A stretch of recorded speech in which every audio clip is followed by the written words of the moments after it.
आणि आता बातमी आहे सांगलीतून। सांगली जिल्ह्यामध्ये बदलत्या हवामानामुळे द्राक्ष शेती संकटात आली आहे। हवामान बदलामुळे हातातोंडाला आलेली द्राक्ष बाग वाया गेली आहे। तर द्राक्ष घड कुजणे, रोगाचा प्रादुर्भाव या संकटांना शेतकऱ्यांना सामोरं जावं लागतंय। त्यामुळे शेतकरी बागा वाचवण्यासाठी फवारण्या देखील करू लागले।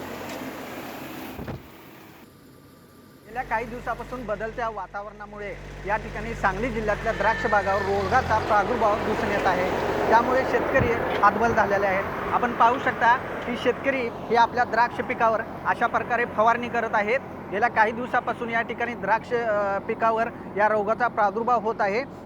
हवामान बदलत असल्यामुळे धुके गेल्या काही दिवसापासून पडत असल्यामुळे द्राक्ष बाग जे मणी असतात ते या ठिकाणी कुजू लागतात। आपण पाहू शकता की त्यामुळे शेतकरी हा औषध फवारणी करू लागलेला आहे। जी द्राक्ष आहेत तयार झालेली ती या धुक्यामुळे कुजत आहेत। त्यामुळे शेतकऱ्यांना औषधाचा खर्च या ठिकाणी करावा लागत आहे आणि द्राक्ष शेती आपली वाचवण्यासाठी अशी फवारणी करावी लागत आहे। गेल्या काही दिवसापासून बदलत्या हवामानामुळे या द्राक्ष पिकावर संकट आल्याचं दिसून येत आहे।